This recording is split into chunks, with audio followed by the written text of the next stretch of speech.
땅을 노린 보이지 않는 위협을 필사적으로 경고한 진돗개 백구와 이를 오해한 할머니의 갈등, 그리고 마침내 모든 진실이 밝혀지며 춘견의 희생과 가족의 사랑으로 상처를 극복해 나가는 이야기입니다.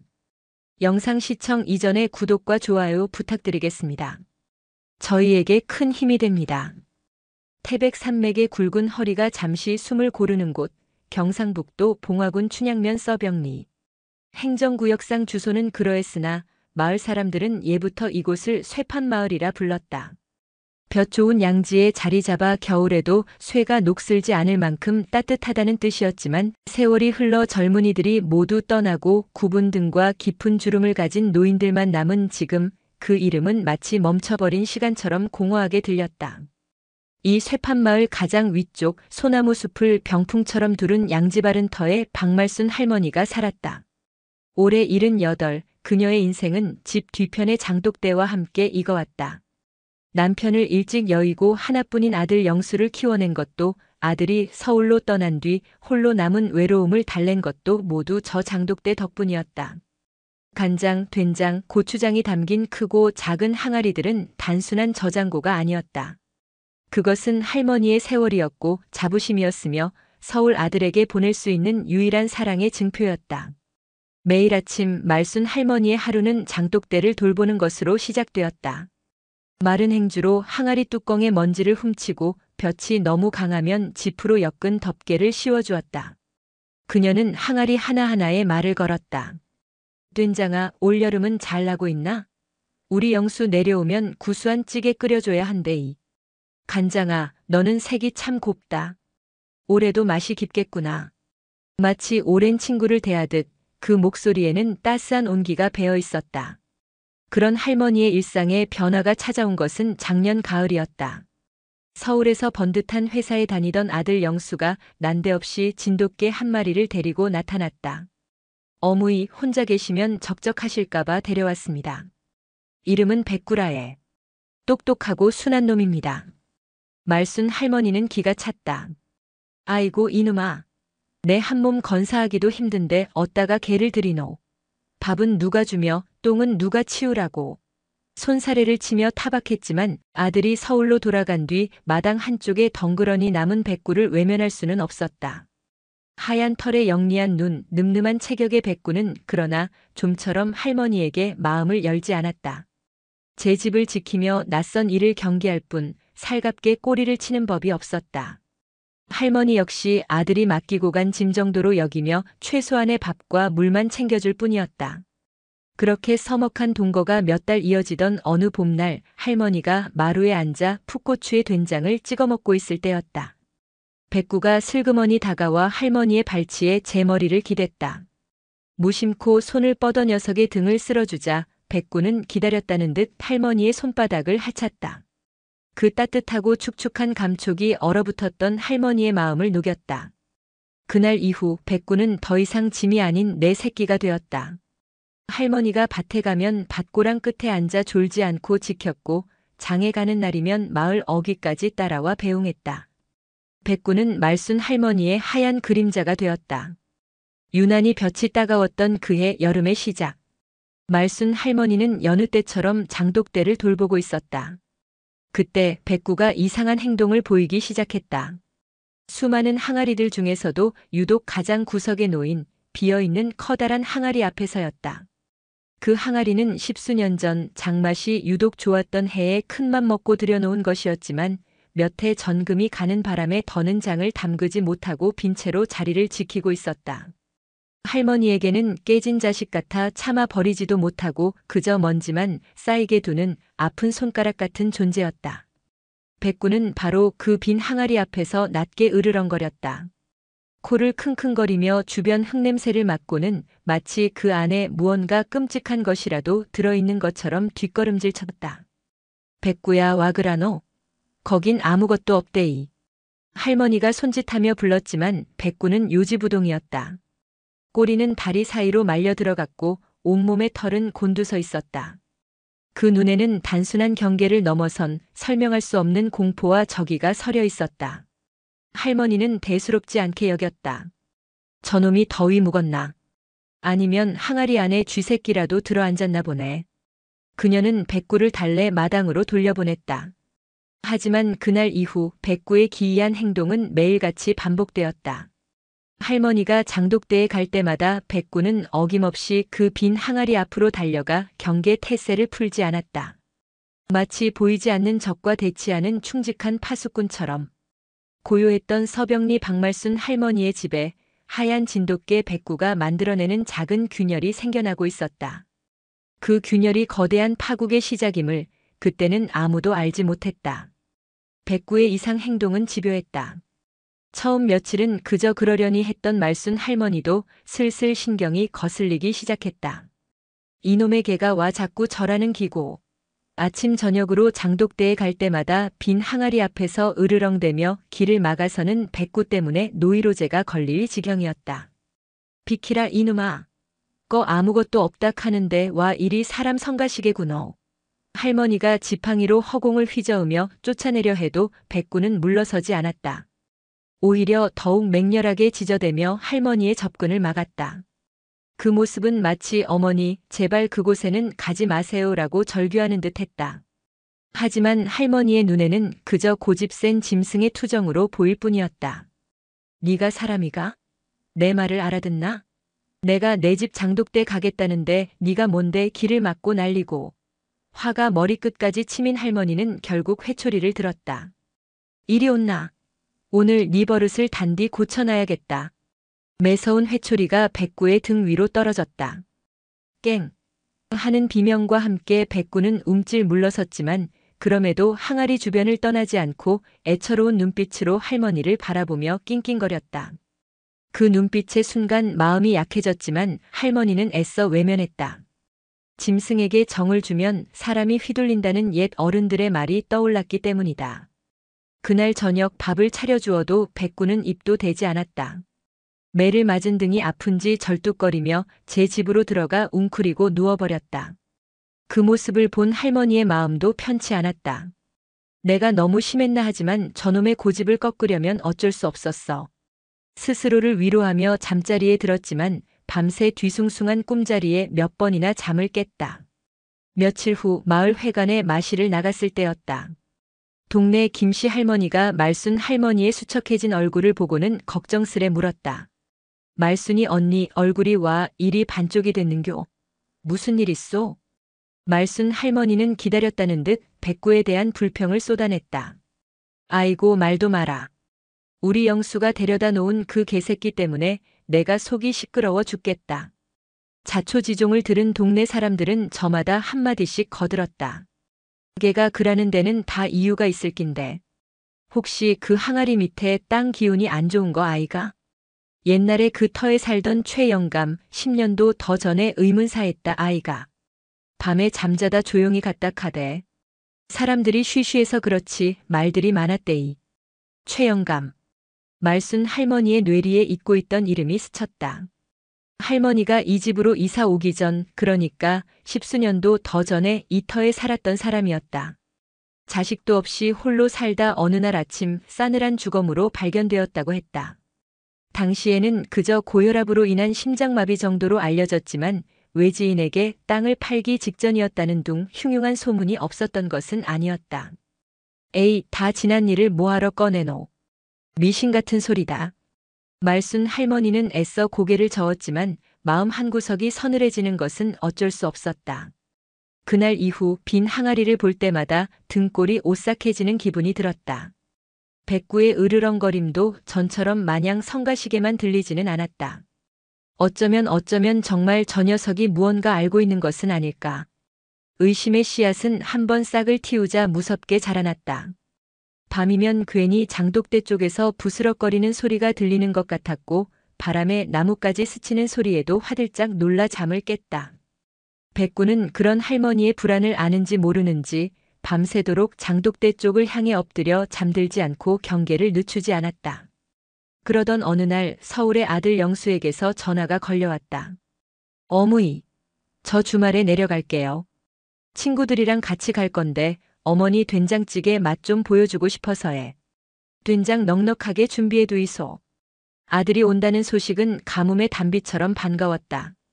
하지만 그 뒤에 이어진 된장이라는 단어가 할머니의 심장을 철렁 내려앉게 했다. 된장 항아리는 하필이면 백구가 그토록 경계하는 빈 항아리 바로 옆에 있었다. 된장을 꺼내려면 반드시 그 문제의 장소를 지나야만 했다. 그래. 알았다. 조심해서 내려오너라. 전화를 끄는 할머니의 손이 잘게 떨렸다. 이제 더는 피할 수 없었다. 아들에게 맛있는 된장찌개를 끓여주기 위해서라도 백구와 정면으로 맞서야만 했다. 그녀는 비장한 표정으로 장독대를 노려보았다. 백구 역시 그런 할머니의 결심을 읽기라도 한 듯 자리를 지키며 한층 더 낮은 소리로 으르렁거렸다. 할머니와 백구 사이에 보이지 않는 골은 깊어질 대로 깊어졌다. 그리고 아들의 방문이라는 기폭제는 마침내 위태롭게 유지되던 평화를 깨트릴 준비를 하고 있었다. 서병리의 밤하늘에 먹구름이 몰려오고 있었다. 아들이 온다. 그 생각만으로도 박말순 할머니의 굽었던 허리가 꼿꼿하게 펴지는 듯 했다. 장롱 깊숙이 넣어두었던 몸빼 바지 중 가장 색이 고운 것을 꺼내 입고 머리에는 동백 기름을 발라 단정히 빗었다. 아들 친구들까지 온다니 이 늙은 어미의 초라한 모습을 보이고 싶지 않았다. 집 안팎을 쓸고 닦으며 분주하게 움직이는 할머니의 발치에서 백구가 그림자처럼 따라다녔다. 녀석은 할머니의 기쁨을 아는 듯 꼬리를 살랑이면서도 눈빛에는 여전히 경계심이 가시지 않았다. 특히 할머니가 장독대 근처로 갈 때면 녀석의 온몸은 다시 팽팽한 활시위처럼 긴장했다. 저리 가 있으라. 오늘은 손님 맞이해야 하니 바쁘대이. 할머니는 백구를 향해 손을 내저었지만 속으로는 다가올 결전의 순간을 생각하며 마음을 다잡고 있었다. 그래, 오늘 끝장을 보자. 걔는 걔고 나는 사람이다. 내 아들 밥 한 끼 해먹이겠다는데 짐승 고집에 질 수는 없지. 토요일 아침이 밝았다. 할머니는 새벽부터 일어나 텃밭에서 가장 실한 애호박과 풋고추를 따고 두부 한 모를 사기 위해 아랫마을 가게까지 다녀왔다. 이제 남은 것은 단 하나 된장을 푸는 일이었다. 결전의 시간. 할머니는 부엌에서 가장 큰 양푼을 들고 결연한 표정으로 마당을 가로질렀다. 그녀의 움직임을 주시하던 백구가 앞을 가로막았다. 컹, 컹컹. 짖음소리가 평소보다 훨씬 다급하고 절박했다. 마치 온몸으로 가지 마세요. 라고 외치는 듯 했다. 비키락했다. 할머니의 목소리도 덩달아 높아졌다. 하지만 백구는 버텼다. 앞발로 흙을 파헤치고 몸으로 할머니의 다리를 밀어내며 필사적으로 저지했다. 이놈의 개새끼가 진짜. 할머니의 인내심이 마침내 바닥을 드러냈다. 그녀는 옆에 세워져 있던 빗자루를 집어들었다. 오늘 니하고 내하고 둘 중 하나는 죽어야 끝이 나겠다. 그때였다. 어무이. 마을 어귀에서 아들 영수의 목소리가 들려왔다. 목소리와 함께 육중한 SUV 차량 한 대가 흙먼지를 일으키며 마당으로 들어섰다. 운전석에서 영수가, 조수석과 뒷좌석에서는 말끔하게 차려입은 젊은 남녀 2명이 내렸다. 아이고 내 새끼. 어서 온나. 할머니는 언제 화를 냈냐는 듯 빗자루를 내던지고 아들에게 달려가 와락 끌어안았다. 백구는 그 소란 속에서도 여전히 빈 항아리와 할머니 사이를 오가며 불안한 눈빛을 거두지 못했다. 어무이 친구들 인사드리라. 내 회사 동기 김대리랑 박주임이다. 안녕하십니까 어머님. 말씀 많이 들었습니다.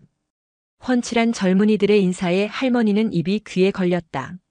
아이고 이 멀고 누추한 데까지 오느라 고생 많았다. 어서 들어오너라. 손님들을 방으로 안내하고 시원한 옥수수차를 내어 대접하는 동안 할머니의 마음은 다시 된장 생각에 조급해졌다. 점심때가 다 되어가는데 빨리 찌개를 끓여야. 영수야, 니는 친구들하고 이야기하고 있거라. 애미는 점심 준비 좀 할게. 할머니는 핑계를 대고 조용히 부엌으로 나왔다. 다시 양푼을 들고 장독대로 향했다. 이번에야말로 기필코 된장을 퍼오리라. 그런데 아까보다 상황이 더 나빠져 있었다. 백구는 아예 빈 항아리 바로 앞에 드러누워 누가 오든 절대 비켜주지 않겠다는 듯한 자세를 취하고 있었다. 할머니가 다가가자 녀석은 이제까지 한 번도 보인 적 없는 흉포한 모습을 드러냈다. 하얀 이빨을 전부 드러내고 크르르릉 목 울대 깊은 곳에서부터 끓어오르는 위협적인 소리를 냈다. 순간 할머니는 온몸의 피가 차갑게 식는 것을 느꼈다. 저것은 단순한 경고가 아니었다. 더 이상 다가오면 물어버리겠다는 명백한 공격 신호였다. 순하고 충직하기만 하던 내 새끼 백구가 아니었다. 낯선 맹수 한 마리가 제 영역을 지키고 있는 듯 했다. 공포와 함께 참을 수 없는 배신감이 치밀어 올랐다. 내가 저놈을 어떻게 키웠는데 이제는 주인을 물려고 들어. 할머니의 눈에 눈물이 핑 돌았다. 서러움과 분노가 뒤섞여 이성이 마비될 지경이었다. 그래, 이 배은망덕한 놈. 네가 정녕 이리 나올 테냐? 할머니는 더 이상 망설이지 않았다. 양푼을 내던지고 옆에 있던 삽을 움켜쥐었다. 그리고는 백구가 아닌 모든 문제의 근원인 빈 항아리를 향해 돌진했다. 저놈이 저 항아리 때문에 미쳐 날뛰는 것이니 저것만 없애버리면 돼. 어무이, 뭐하세요? 방 안에서 대화를 나누다 심상치 않은 분위기를 감지한 영수가 뛰쳐나오며 소리쳤다. 하지만 이미 늦었다. 분노에 찬 할머니의 손에서 떠난 삽이 둔탁한 소리를 내며 항아리의 옆면을 강타했다. 쨍그랑. 고요했던 서병리의 여름 오후 박말순 할머니의 장독대에서 무언가 산산이 부서지는 소리가 울려 퍼졌다. 그것은 단순히 낡은 항아리가 깨지는 소리가 아니었다. 위태롭게 이어지던 평화가 할머니와 백구 사이의 신뢰가, 그리고 오랫동안 땅속에 묻혀있던 비밀이 마침내 깨져버리는 파국의 서곡이었다. 시간이 멈춘 듯 했다. 쨍그랑거리는 파여름이 서병리 산자락을 한 바퀴 휘감고 돌아와 박말순 할머니의 귓전을 때렸다. 그녀의 손에 들린 삽의 무게가 천근만근처럼 느껴졌다. 눈앞에는 산산조각난 항아리의 잔해들이 흙먼지와 뒤엉켜 널브러져 있었다. 십수년간 동고동락하며 정을 붙였던 깨진 자식 같아 참아 버리지도 못했던 그 항아리였다. 어무이.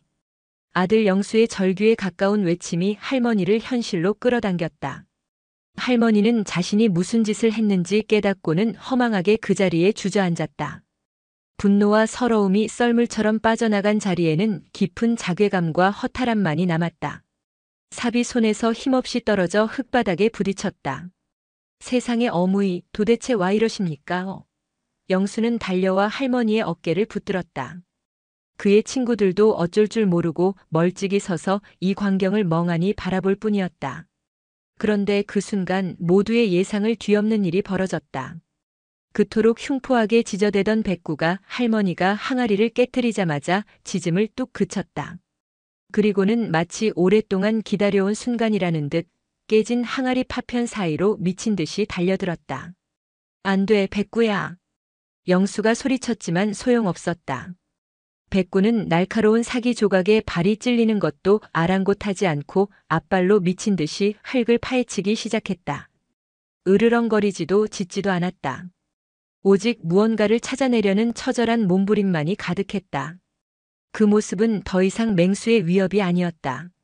그것은 마지막 힘을 다해 주인을 구하려는 충견의 사투였다. 저놈의 개가 진짜 미쳤나? 말순 할머니는 넋이 나간 채 중얼거렸다. 자신의 행동이 정당했다고 저 미친 개를 막기 위한 어쩔 수 없는 선택이었다고 스스로를 변호하고 싶었다. 하지만 미친 듯이 흙을 파헤치는 백구의 하얀 몸뚱이가 붉은 피로 물들어가는 것을 보자 심장이 얼어붙는 듯 했다. 날카로운 사기 조각에 발바닥이 깊게 베어 낭자한 피가 흙을 적시고 있었다. 백구야, 그만해. 다친다. 영수가 백구를 끌어내려 했지만 녀석은 완강하게 저항하며 파편 더미 속으로 더욱 파고들었다. 그 집요함은 광기에 가까웠다. 도대체 왜? 저 빈 항아리 밑에 도대체 무엇이 있기에? 모두가 숨을 죽이고 백구의 처절한 몸짓을 지켜보았다. 할머니는 깨진 항아리 조각들을 보았다. 속은 텅 비어 있었다. 쥐새끼 한 마리, 뱀 한 마리 없었다. 그저 흙과 먼지뿐이었다. 그렇다면 백구는 지금껏 무엇을 향해 그토록 맹렬하게 저항하고 경고했던 것인가? 할머니의 머릿속이 하얗게 비어버렸다. 자신이 저지른 일이 돌이킬 수 없는 실수일지도 모른다는 끔찍한 예감이 등줄기를 타고 흘렀다. 백구의 몸부림은 점점 격렬해졌다.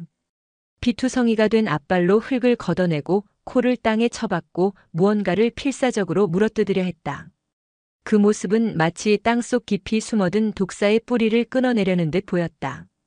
쨍그랑. 할머니가 깨트린 것은 단순한 항아리가 아니었다. 그것은 이 집을 감싸고 있던 위태로운 평화였고 백구를 향한 믿음이었으며 어쩌면 자기 자신에 대한 마지막 자존심이었을지도 모른다. 모든 것이 산산조각 난 그 자리에서 피투성이 진돗개 한 마리가 진실의 문을 미친 듯이 핥히고 있었다. 그만. 백구야, 제발 그만해. 결국 영수가 보다 못해 백구의 몸을 힘으로 잡아챘다. 백구는 마지막까지 버둥거리다 힘이 다했는지 영수의 품에 축 늘어졌다. 녀석의 앞발은 온통 피범벅이었고 가쁜 숨을 몰아쉬는 입가에서도 피가 비쳤다. 수건. 어무이, 빨리 수건 좀 가져오이소. 영수의 다급한 외침에 할머니는 정신을 차리고 허둥지둥 집으로 달려가 낡은 수건 몇 장을 들고 나왔다. 영수는 백구의 상처를 조심스럽게 감쌌다. 하얀 수건이 순식간에 붉게 물들었다. 병원에 데려가야 합니다. 읍내에 동물병원 있었죠? 영수의 친구인 김대리가 차 키를 빼들며 말했다. 그래, 가야 한다. 빨리 가야 해. 할머니는 울음 섞인 목소리로 말했다. 평생 짐승 때문에 병원 갈 일은 상상도 못했지만 지금은 제정신이 아니었다. 자신의 손으로 내리친 회초리 자국과 삽질로 인한 결과가 뒤섞여 죄책감으로 심장을 짓눌렀다. 영수가 백구를 안아 차에 태우려는 순간이었다. 그가 무심코 백구가 파헤쳐 놓은 흙더미를 내려다보았다. 그리고 그의 눈이 무언가에 고정되었다. 잠깐만. 그는 백구를 친구에게 잠시 맡기고 천천히 깨진 항아리터로 다가갔다. 백구가 그토록 집요하게 파헤친 곳. 축축한 흙과 피가 뒤섞인 그곳에 무언가 인공적인 물체가 희미하게 빛을 반사하고 있었다. 영수는 조심스럽게 손으로 흙을 걷어냈다. 그러자 손바닥 반만 한 크기의 검은색 플라스틱 상자가 모습을 드러냈다. 표면은 방수 처리가 된 듯 매끈했고 한쪽 구석에서는 아주 작은 녹색 불빛이 느리게 깜빡이고 있었다. 그리고 그 옆에는 단단하게 비닐로 밀봉된 작은 주머니 하나가 흙 속에 묻혀 있었다. 이게 뭐고? 할머니가 다가와 물었다. 그녀의 눈에는 그저 정체 모를 고물 덩어리로 보일 뿐이었다. 하지만 서울에서 IT 회사에 다니는 영수의 눈에는 달랐다. 그는 등골이 오싹해지는 것을 느꼈다. 저것은 단순한 고물이 아니었다. GPS 추적 장치와 도청 기능을 겸하는 최신 스파이 장비와 너무나도 흡사했다. 녹색 불빛은 기기가 여전히 작동 중임을 알리는 신호였다. 그 순간 모든 퍼즐 조각이 섬광처럼 맞춰졌다. 백구가 그토록 빈 항아리 앞에서 으르렁거렸던 이유. 그것은 항아리 자체가 아니었다. 항아리 밑에 묻힌 이 기계 때문이었다. 걔는 인간보다 수십 배 발달한 청각과 후각을 가졌다. 어쩌면 이 기계가 내뿜는 미세한 고주파 음이나 함께 묻혀있던 저 비닐 주머니의 화학약품 냄새를 감지하고 그것을 위협으로 인식했던 것이다. 그래서 짖고 막아서고 주인의 접근을 필사적으로 막으려 했던 것이다. 이곳은 위험합니다. 이곳에는 아기가 숨어 있습니다. 온몸으로 외쳤던 것이다. 그리고 할머니의 분노가 항아리를 깨트리자 백구는 마침내 그 위협의 근원을 제거할 기회가 왔다고 판단했다. 그래서 피를 흘리면서까지 미친 듯이 땅을 파헤쳐 이 기계를 세상 밖으로 끄집어내려 했던 것이다. 아! 할머니의 입에서 탄식인지 신음인지 모를 소리가 터져나왔다. 그녀는 떨리는 손으로 입을 막았다. 백구의 행동이, 그 절박한 눈빛이 주인을 향한 경고가 아니었다. 그것은 주인을 지키기 위한 처절한 사랑이었고 충성이었다.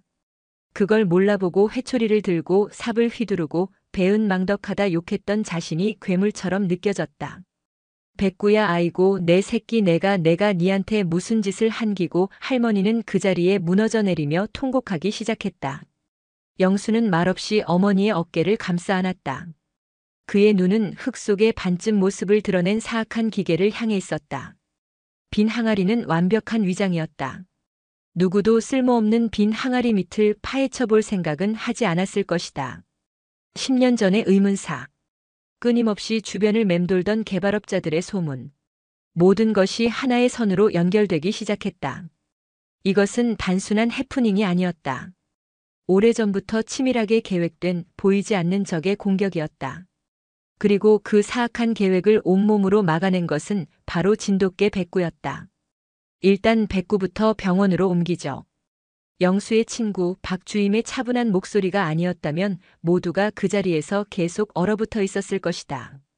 영수는 고개를 끄덕이고 조심스럽게 비닐장갑을 낀 손으로 증거물이 될 기계와 작은 주머니를 수습해 비닐봉지에 담았다. 그리고는 백구를 안고 차에 올라탔다. 어머니 집에 계시소. 저희가 빨리 다녀올게. 아이들아 나도 가야 한다. 내도 가야 해. 말순 할머니는 막무가내로 차에 올라탔다. 백구의 피 묻은 발을 제 무릎에 올려놓고 주름진 손으로 하염없이 쓸어내렸다. 미안하다 백구야, 이 못난 할미를 용서해라. 눈물은 멈추지 않고 흘러내려 백구의 하얀 털을 적셨다. 읍내 동물병원으로 가는 내내 차 안에는 무거운 침묵이 흘렀다. 영수의 머릿속은 복잡하게 돌아갔다. 그는 친구들에게 간략하게 상황을 설명했다. 단순한 일이 아닌 것 같아. 누군가 의도적으로 우리 엄마를 감시하고 있었어. 감시? 대체 왜? 땅 때문인 것 같아. 우리 집터가 마을에서 제일 좋거든. 예전부터 개발업자들이 몇 번 다녀갔다는 이야기는 들었어. 동물병원에 도착하자마자 수의사는 백구의 상태를 보고 급히 응급처치에 들어갔다. 다행히 동맥을 다치지는 않았지만 여러 군데 깊게 찢어져 봉합수술이 필요했다. 생명에는 지장이 없다는 말에 모두가 안도의 한숨을 내쉬었다. 수술이 진행되는 동안 병원 앞 벤치에 앉아있던 영수는 어머니에게 조심스럽게 물었다. 어머니, 혹시 최근에 낯선 사람이나 좀 이상한 사람, 동네에 못 보던 사람 없었는교? 낯선 사람? 할머니는 한참을 생각에 잠겼다. 글쎄다 워낙 조용한 동네라. 무언가 떠오른 듯 할머니의 눈이 커졌다. 한 달 전쯤인가. 웬 멀끔하게 생긴 남자가 하나 찾아왔었다. 죽은 최 영감의 먼 친척 조카라 카대. 최 영감이요? 그래. 이 집 원래 주인이었던 사람. 자기가 어릴 때 이 집에서 잠시 살았다면서 추억이 많아 둘러보러 왔다더라. 인상도 서글서글하고 말도 참 예쁘게 해서 내가 시원한 물도 한 잔 떠주고 그랬지. 영수의 표정이 굳어졌다. 그 사람이 혹시 장독대 근처에도 갔었는교? 갔었지. 우리 장맛이 좋다고 칭찬을 입에 침이 마르게 하길래 내가 장독대 구경을 시켜줬다. 그때 저 빈 항아리를 보더니 어르신 이거 하나는 비어있네요. 보기 흉한데 제가 치워드릴까요? 하고 묻더라. 내가 아이다. 이것도 다 내 사연이 있는 기다 하고 말았지. 지금 생각하니 그놈 눈빛이 좀 이상했는기라. 항아리보다 그 밑 땅바닥을 더 유심히 보는 것 같기도 하고. 모든 것이 명확해졌다. 그 친절한 조카가 범인이었다. 그는 추억을 핑계로 접근해 감시 장치를 설치할 기회를 엿봤고 할머니의 경계심을 풀게 한 뒤 눈에 잘 띄지 않는 빈 항아리 밑에 그것을 묻었던 것이다. 백구가 아니었다면 그 누구도 영원히 눈치채지 못했을 터였다. 그렇다면 함께 발견된 하얀 가루가 든 주머니는 무엇일까? 영수는 최악의 상상을 했다. 만약 저것이 천천히 스며들어 땅을 오염시키는 독극물이라면? 그래서 밭작물이 시들고 할머니의 건강이 나빠지게 만들어 결국 헐값에 땅을 팔고 떠나게 하려는 속셈이었다면? 10년 전 최 영감의 의문사와 기가 막히게 겹쳐 보이는 수법이었다. 어머니, 이건 경찰에 신고해야 합니다. 경찰? 할머니의 얼굴에 두려움이 스쳤다. 평생 죄 한 번 짓지 않고 살아온 그녀에게 경찰서는 너무나 멀고 무서운 곳이었다. 걱정 마이소. 제가 다 알아서 할 깁니다. 이제부터는 제가 어머니 옆에 꼭 붙어 있을 겁니다.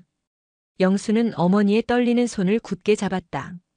그의 눈에는 더 이상 서울의 번듯한 회사원이 아닌 가족을 지키려는 아들의 굳은 결의가 서려 있었다. 수술을 마친 백구가 마취에서 깨어났다. 붕대를 칭칭 감은 앞발이 안타까웠다. 할머니가 다가가자 백구는 아픈 것도 잊고 꼬리를 흔들며 할머니의 손을 헤찼다. 그 눈에는 원망도 두려움도 없었다. 오직 주인을 향한 변함없는 신뢰와 애정만이 가득했다.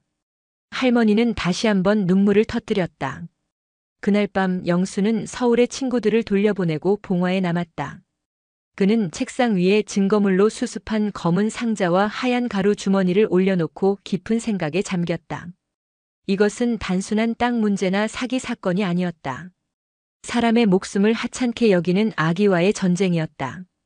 그리고 그 전쟁의 최전선에 아무도 모르게 하얀 진돗개 한 마리가 서 있었다. 이제는 자신이 그 바통을 이어받을 차례였다. 영수는 휴대폰을 들어 112를 눌렀다. 이제 반격의 시간이었다. 영수의 신고 전화를 받은 봉화경찰서의 반응은 미지근했다. 고요한 시골 마을에서 벌어진 일이라기엔 너무나 영화 같은 이야기. 늙은 노모의 불안감과 아들의 과잉 반응이 빚어낸 해프닝일 수도 있다고 판단한 듯 했다. 담당 형사는 일단 출동은 하겠지만 너무 큰 기대는 말라는 듯한 뉘앙스를 풍겼다. 다음 날 아침 순찰차 한 대가 박말순 할머니의 집 마당으로 들어섰다. 차에서 내린 2명의 경찰은 현장을 둘러보고 영수가 내민 증거물들을 시큰둥하게 살폈다. 그러니까 개가 짖어서 항아리를 깼더니 그 밑에서 이런 게 나왔다. 이 말씀이시죠? 젊은 순경이 믿기지 않는다는 표정으로 물었다. 네. 이건 단순한 기계가 아닙니다. 위치 추적과 도청 기능이 있는 스파이 장비일 가능성이 높습니다. 영수는 단호하게 말했다. 글쎄요, 저희가 일단 감식에 맡겨보긴 하겠습니다만, 그리고 이 하얀 가루는. 형사는 비닐봉지에 든 정체불명의 가루를 보며 난감한 표정을 지었다. 국과수에 의뢰하려면 절차가 복잡하고 시간도 오래 걸립니다. 일단 어르신이 말씀하신 그 최영감 조카라는 사람 인상착의나 알려주시죠. 경찰은 할머니의 기억을 토대로 몽타주를 작성하고 형식적인 질문 몇 개를 더 던진 뒤 돌아갔다. 그들의 태도에서 이 사건을 심각하게 받아들이지 않고 있음을 직감한 영수는 답답함에 가슴을 쳤다.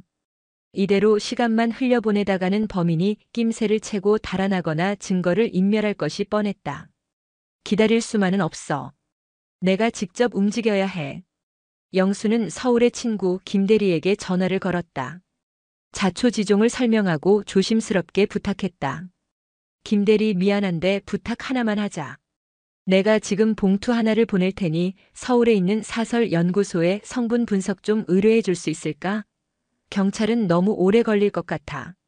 비용은 내가 전부 부담할게. 친구는 흔쾌히 수락했다. 영수는 곧장 우체국으로 달려가 문제의 하얀 가루 샘플을 서울로 붙였다. 이제 남은 것은 범인의 정체를 밝히는 일이었다. 영수는 다시 마을 회관으로 향했다. 이번에는 막연한 소문을 듣기 위함이 아니었다. 그는 마을 어르신들에게 한 달 전쯤 찾아왔던 최영감의 조카에 대해 집요하게 파고들었다. 키는 훤칠하고 서울 말씨를 썼지. 아주 서글서글하게 웃는 상이었어. 눈이 선량해 보이던데.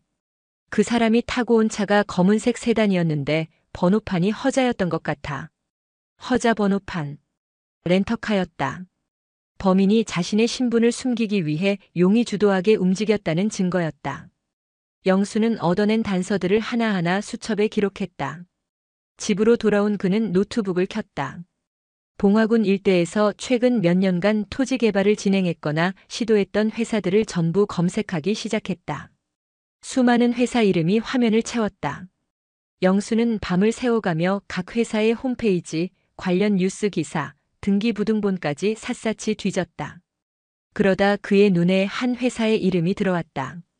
태백 리조트 개발. 몇 년 전 서병리 인근에 대규모 리조트를 짓겠다며 나타났다가 주민들의 반대와 자금난으로 무산된 곳이었다. 그런데 그 회사의 대표 이름이 낯설지 않았다. 영수는 기억을 더듬었다. 10년 전 최영감님이 돌아가시기 직전 땅을 팔기로 계약했다던 외지인이 바로 그 대표였다. 심장이 거세게 뛰기 시작했다. 영수는 태백 리조트 개발의 과거 임직원 명단을 찾기 시작했다. 폐업한 회사의 정보를 찾는 것은 쉽지 않았지만 그는 포기하지 않았다. 관련 블로그, 과거 채용 공고까지 샅샅이 뒤진 끝에 오래된 회사 야유회 단체 사진 한 장을 찾아낼 수 있었다. 사진 속에는 10여 명의 직원들이 웃고 있었다. 그리고 그중 한 명. 대표의 옆에서 서글서글하게 웃고 있는 한 남자의 얼굴에서 영수는 숨을 멈췄다. 할머니와 마을 어르신들이 묘사했던 인상착의와 정확하게 일치했다. 영수는 그 남자의 얼굴을 확대했다. 그리고 그 밑에 적힌 이름을 확인했다. 개발기획팀 이진욱 부장. 범인의 얼굴을 찾아낸 순간이었다. 이제 그가 누구인지, 왜 이런 짓을 벌였는지 모든 윤곽이 드러났다.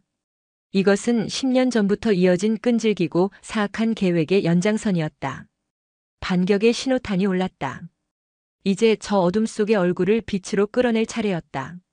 며칠 뒤 서울의 김대리에게서 전화가 왔다. 목소리가 심각하게 가라앉아 있었다.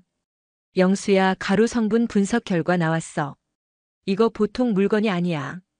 영수는 마른 침을 삼켰다. 뭔데? 만코제브라는 성분이야. 고독성 농약의 일종인데 지금은 국내에서 사용이 금지된 물질이야. 이걸 토양에 지속적으로 노출시키면 작물은 물론이고 지하수까지 오염될 수 있대. 장기적으로는 인체에도 치명적인 영향을 줄 수 있고, 특히 노약자에게는.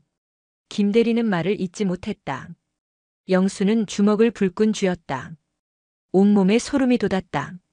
범인의 계획은 상상 이상으로 악랄했다. 어머니를 병들게 하고 평생 자부심으로 여겨온 장독대와 텃밭을 죽음의 땅으로 만들어 스스로 이곳을 포기하고 떠나게 만들려 했던 것이다. 10년 전 최 영감의 죽음도 아마 같은 방식이었을 것이다. 영수는 곧바로 분석 결과 보고서를 들고 봉화경찰서로 달려갔다. 미온적이던 담당 형사의 눈빛이 이번에는 달라졌다. 명백한 살인 미수의 증거였다. 사건은 즉시 상급부서로 이관되었고 전담 수사팀이 꾸려졌다. 경찰의 수사망이 좁혀오기 시작했다. 영수가 찾아낸 이진욱 부장이라는 인물은 현재 다른 이름의 부동산 컨설팅 회사를 운영하고 있었으며 그 회사의 배후에는 태백 리조트 개발의 대표였던 자가 있었다. 그들은 회사의 이름만 바꾼 채 여전히 서병리 땅을 노리고 있었던 것이다. 그리고 마침내 결정적인 날이 왔다. 이진욱이 다시 서병리의 모습을 드러냈다. 이번에는 허자 번호판이 아닌 자신의 차를 몰고 왔다. 그는 아무것도 모르는 척 과일 바구니까지 사들고 박말순 할머니의 집을 찾아왔다. 지난번에 신세진 것이 마음에 걸려 다시 찾아왔다는 뻔뻔한 거짓말과 함께였다. 어르신 잘 지내셨어요? 그가 서글서글한 미소를 지으며 마당으로 들어서는 순간 집 안과 주변에 잠복해 있던 형사들이 쏟아져 나왔다. 이진욱 씨, 특정범죄 가중처벌 등에 관한 법률 위반 혐의로 당신을 체포합니다. 이진욱의 얼굴에서 미소가 사라졌다. 그는 순식간에 사색이 되어 도망치려 했지만 건장한 형사들에게 양팔이 붙들려 꼼짝할 수 없게 되었다. 이거나, 당신들 뭐야? 내가 뭘 잘못했는데? 그는 발악하며 소리쳤다. 그때 영수가 마루에서 천천히 걸어 나왔다. 그의 품에는 붕대를 거의 다 푼 백구가 안겨 있었다. 백구는 이진욱을 보자마자 낮게 으르렁거리기 시작했다. 그날의 그 위협적인 소리, 바로 그 소리였다. 영수는 이진욱의 눈을 똑바로 바라보며 차갑게 말했다. 당신이 한 짓, 이제 전부 끝났어. 당신이 사람으로 보지 않았던 이 늙은 노인과 말 못하는 짐승이 당신의 10년 넘은 계획을 전부 망쳐놓은 거야. 이진욱은 영수와 백구를 번갈아 보더니 모든 것을 체념한 듯 고개를 푹 숙였다. 그의 얼굴에 더 이상 서글서글한 미소는 없었다. 오직 탐욕과 악의로 일그러진 추악한 민낯만이 남아있을 뿐이었다. 이진욱과 그 배후 세력은 모두 법의 심판을 받게 되었다. 10년 전 최 영감 사건도 재수사에 들어갔다. 마을은 한동안 떠들썩했지만 이내 다시 평온을 되찾았다. 길고 길었던 악몽이 마침내 끝나는 순간이었다. 사건이 마무리된 후 영수는 며칠 밤낮으로 깊은 고민에 빠졌다. 서울에서의 삶, 안정된 직장, 동료들. 그 모든 것을 포기하는 것은 쉽지 않은 결정이었다. 하지만 그의 뇌리에서는 어머니가 홀로 그 끔찍한 공포를 견뎌냈을 시간과 피를 흘리면서까지 가족을 지키려 했던 백구의 모습이 떠나지 않았다. 어느 날 저녁 영수는 마루에 앉아 계신 어머니 옆에 조용히 앉았다.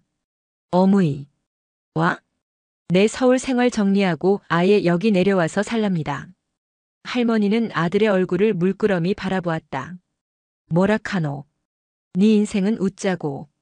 서울에 좋은 직장 놔두고 이 촌 구석에 와서 뭐 할라고. 아들의 앞길을 막는 것 같아 마음이 아팠다. 내 인생 여기서 다시 시작하면 됩니다. 서울에서 번 돈으로 작은 가게라도 하나 차리고 어머니 된장이랑 고추장, 인터넷으로 팔아도 됩니다. 더 중요한 게 뭔지 이제 알았습니다. 돈 많이 벌고 성공하는 거보다 내 가족 지키고 함께 있는 게 100번, 1000번 더 중요합니다. 영수의 진심 어린 말에 할머니의 눈시울이 붉어졌다. 이 바보 같은 놈지 애미 때문에 그녀는 아들의 등을 타박하듯 두드리면서도 입가에는 안도와 기쁨의 미소가 번지고 있었다. 평생의 외로움이 한순간에 녹아내리는 듯 했다. 영수는 결심을 행동으로 옮겼다. 회사에 사표를 냈고 서울의 원룸을 정리했다.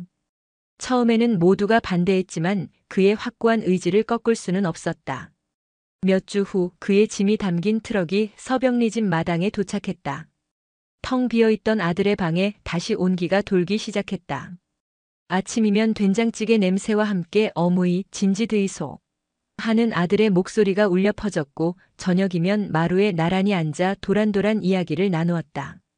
백구는 그 둘의 곁을 한시도 떠나지 않고 늠름한 모습으로 그들을 지켰다. 박말순 할머니의 집에 10수년 만에 다시 웃음소리가 가득 찼다. 더 이상 그녀는 홀로 외로움을 삼키는 노인이 아니었다. 든든한 아들과 충직한 백구가 함께하는 세상에서 가장 행복한 어머니였다.